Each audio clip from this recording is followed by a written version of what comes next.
Bom dia, pessoal.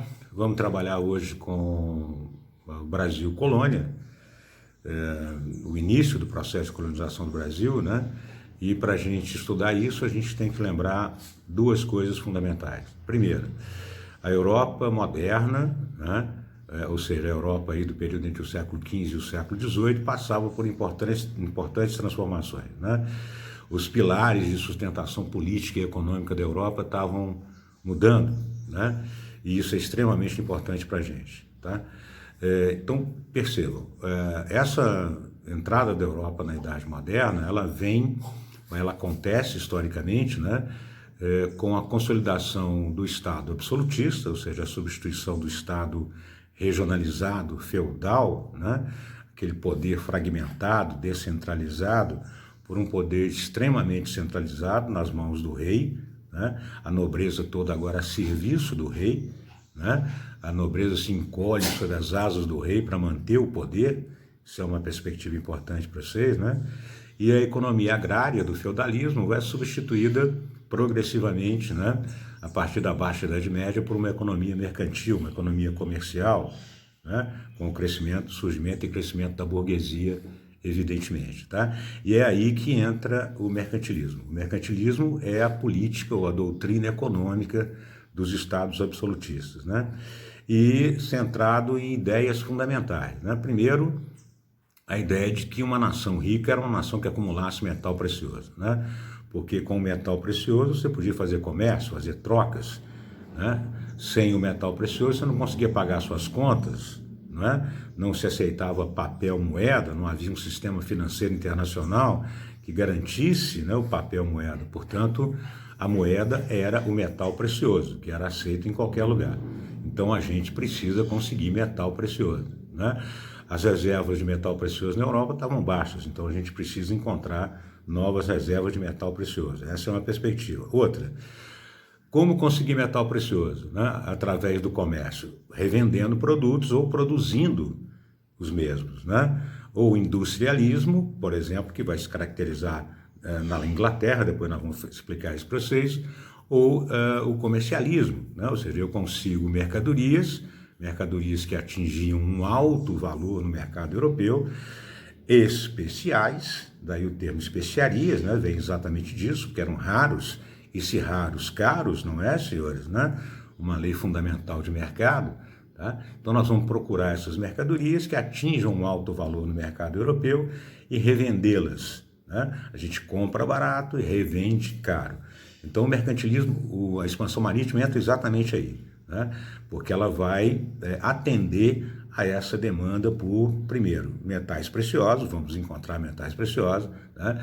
Segundo, por produtos especiais, raros e caros, né? Que podiam ser revendidos, tá? Essa é a motivação para a expansão marítima, né?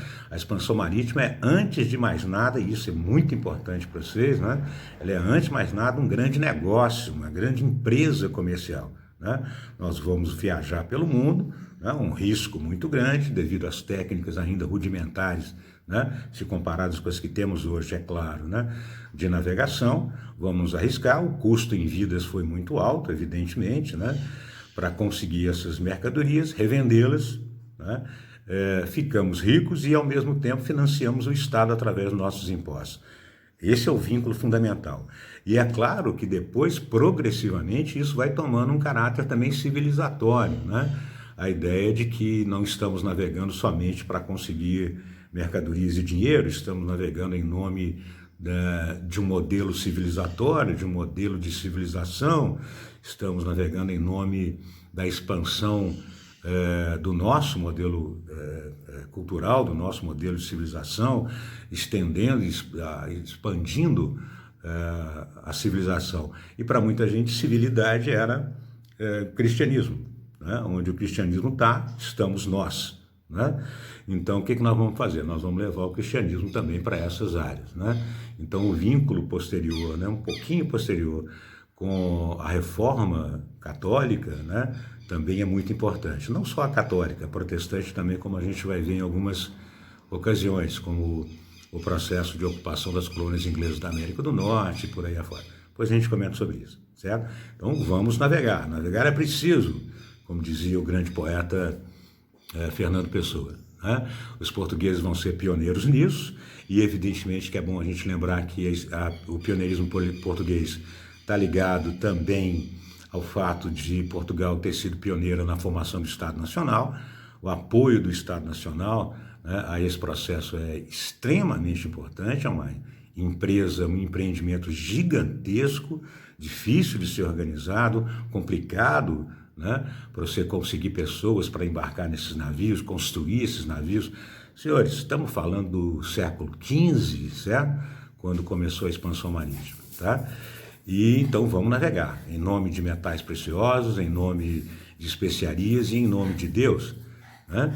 Portugal procura uma nova rota, e essa nova rota vai ser procurada através da navegação pela costa da África.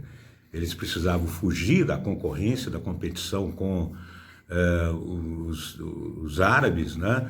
Na região do Império Bizantino, os turcos otomanos, melhor dizendo, na região do Império Bizantino, precisavam fugir da concorrência com os italianos, né, que dominavam o mar Mediterrâneo, e daí a necessidade de procurar um novo caminho para as Índias, né? E a ideia era costear a África. A África uma hora termina, e a África terminando a gente acha o tão sonhado caminho para as Índias, né? Isso não foi fácil. Começaram em 1415, dominando Ceuta, no norte da África, né? Ali entre o Mediterrâneo e o Atlântico, e em 1488, ou seja, mais de 70 anos depois, né, eles chegaram ao final da África com Bartolomeu Dias, no que vai ficar conhecido como Cabo da Boa Esperança. É interessante essa história, né? O nome que os marinheiros davam ao cabo era Cabo das Tormentas, né? E não é interessante você num navio muito frágil, né? Está atravessando um cabo chamado Cabo das Tormentas, o tormentoso, como diziam os portugueses, né? A quilômetros se ouviam as tormentas do cabo, né? Então vamos trocar por Cabo da Boa Esperança, né? Primeiro, um nome muito mais interessante para quem passa, né, navegando por aquela região, né? Dá um pouco mais de otimismo, é claro, né? E outra questão importante é que, achando o final da África, há uma grande e boa esperança, que é de chegar às Índias, né? A partir daí, só navegar a leste, né? Muito bem. A partir daí, acontecem uma série de coisas importantes, né? Como, por exemplo, a chegada de Colombo às Américas, que vai mudar os acordos políticos entre a Igreja Católica, Espanha e Portugal, né? Os portugueses lutam por um novo acordo que afastasse mais a oeste a linha do tratado, né? Definida pela Igreja Católica. Isso vai acontecer em 94, com o Tratado de Tordesilhas, né? E a partir daí muda também a navegação portuguesa. Vocês vão ver no mapa, que eu vou colocar para vocês, que a navegação portuguesa começa a usar duas coisas, né? Eles começam a navegar mais a oeste, deixando a costa da África, né? Primeiro porque já tem tecnologia naval, né, para poder enfrentar mar aberto, né, ou pelo menos com menos perigo, né, relativamente, é claro, do que no início da expansão marítima. E outra coisa importante é a chamada corrente do Brasil. A corrente do Brasil é uma corrente descendente, né, ao contrário da corrente de Benguela, que passa pela costa da África, que é uma corrente ascendente. Portanto, se você chega próximo à costa do que hoje é o Brasil e você consegue pegar essa corrente, a viagem é mais rápida, mais tranquila, né? Ou seja, a corrente te empurra, que já é bastante importante, né? E outra coisa, a presença de Colombo, desculpem, nas Américas, né, faz com que os portugueses passem a tentar achar territórios a oeste. E fizeram navegações aqui anteriores, é importante lembrar, né? Os portugueses tiveram, pelos relatos que a gente tem, confirmados, certo? Não é conspiração, não é teoria nem nada, não, há relatos bastante sólidos, né? De navegadores portugueses, o mais importante deles Diogo Pacheco Pereira, né? Que estiveram na costa do Brasil pelo menos 2 anos ou 3 anos antes da chegada de Cabral, né? Eles já estavam procurando terras nessa latitude, certo? E a viagem de Vasco da Gama, em 1498, é a primeira viagem portuguesa que chega às Índias, né? Ele não consegue estabelecer uma rota comercial por lá, traz especiarias para provar que havia chegado às tão sonhadas Índias Orientais, né? Mas não tem sucesso em estabelecer uma rota comercial. Daí a viagem de Cabral. A viagem de Cabral tinha como objetivo fundamental as Índias e não o Brasil. Não é isso? Tá? O objetivo de Cabral era chegar às Índias e tomar posse de territórios a oeste se encontrasse.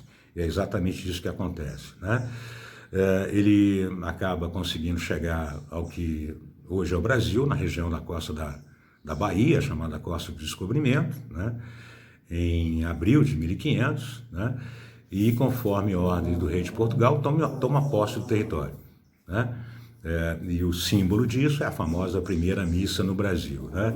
Que é um episódio em que Cabral toma posse da terra em nome da coroa portuguesa, tá? E depois ele vai para as Índias. No dia 2 de maio ele segue em direção às Índias, né? Tá? E manda uma carta para o rei de Portugal. Essa carta é importante da gente lembrar algumas coisas, né? A carta de Pero Vaz de Caminha é uma carta linda, coisa, mas sabe, simplesmente para tentar dourar a pílula, né? Ele fala nas águas, pelas boas terras que tem, né? De salvar essa gente, que são os índios, né? Entrando aí a questão da catequese, da conversão, tá?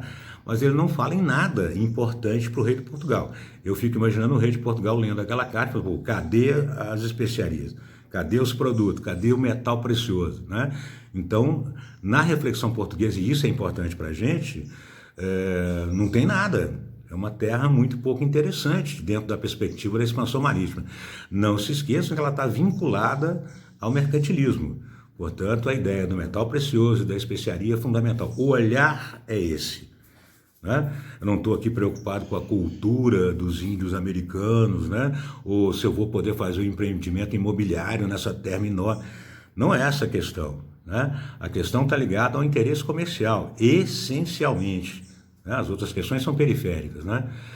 Então, o Brasil, e esse é o que eu preciso passar para vocês, a primeira perspectiva é de que essa terra não tem nada, né? Não é uma terra interessante, então vamos para as Índias, tá? Então, essa questão é importante. O primeiro olhar português sobre o Brasil é um olhar de pouco caso, né? De que essa terra não é uma terra que não tem interesse para a gente agora, né? Se a gente quer ganhar dinheiro, nós vamos para onde? Para as Índias, e não para o Brasil. Né? E é isso que faz, que constrói as características do que a gente vai ver em seguida, que é o chamado período pré-colonial no Brasil. Beleza? Tá? Vou fazer um outro videozinho agora, porque esse ficou muito grande, né? Os cachorrinhos estão latindo, vou silenciá-los ali, beleza?